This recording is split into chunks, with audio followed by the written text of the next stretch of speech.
So I haven't done an update in a few weeks, and that's because I wanted to do something more than just talk.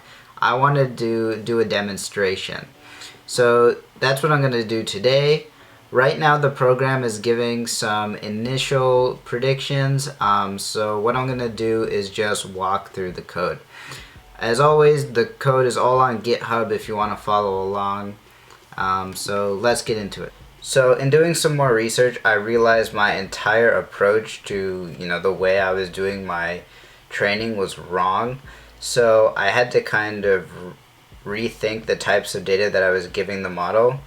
So if you see here, I'm just going to run what I have so far, and if you're following along with the code, this is in the player prediction notebook. So let's just run all these initial bits here, and this player class is where we're doing all the data processing. So you can see here, these are all the types of data that we're going to be training the model with.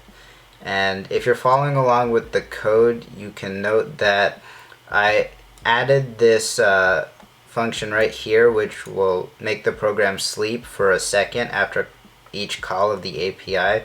And that's just to avoid any timeout errors, which were regularly happening without it. So now we're just going to run this. And then finally, this is just the last step of the data processing, which I'm going to run here. And this program, because it's going through thousands of data points, and I'm only running this on a laptop, it takes about 10 minutes to run, so I'll just come back when this is finished. Okay, so the program is just about finished. We can see here this is our final data frame that we're going to be training with.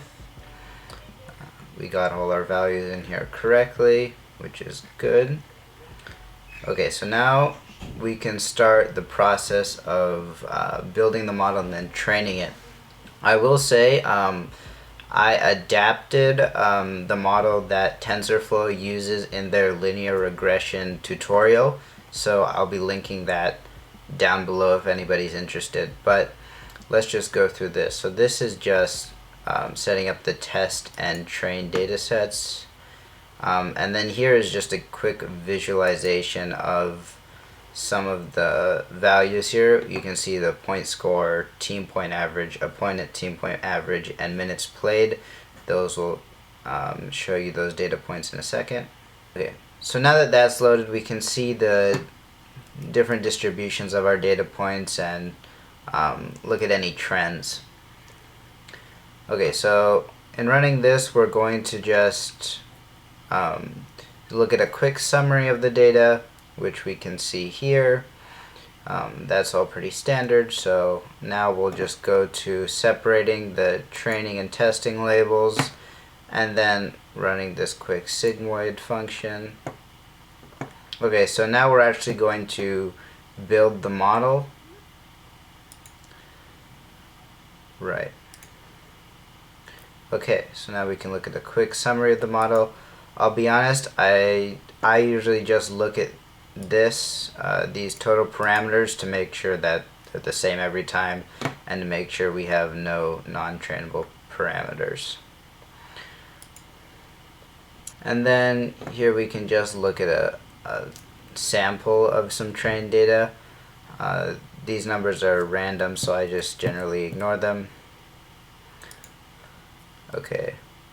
So yeah, now you can see here the model is building, and these dots just mean that it's still running.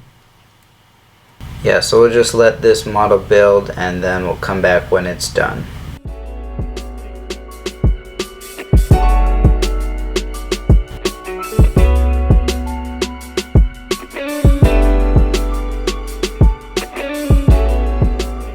Okay, looks like that has finished up.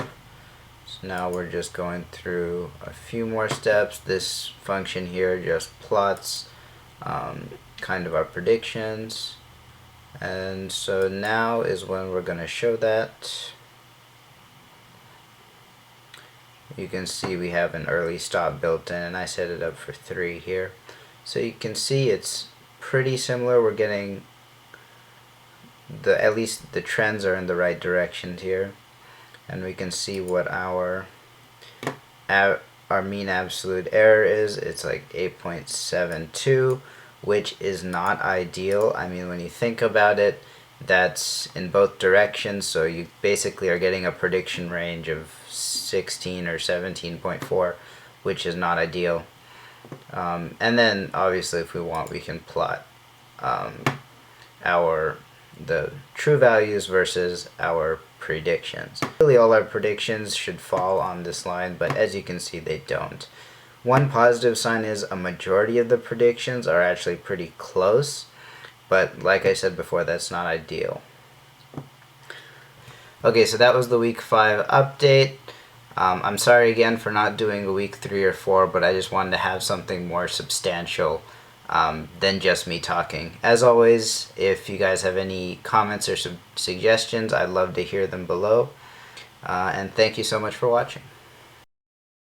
Okay, some things I forgot to say was that this week I'm going to try to play around with the training data to see if I can get a more accurate prediction and maybe adjust the model. I also wanted to add the small disclaimer, now that we're actually getting numerical values, that this project is purely for entertainment purposes, so don't use it for anything else.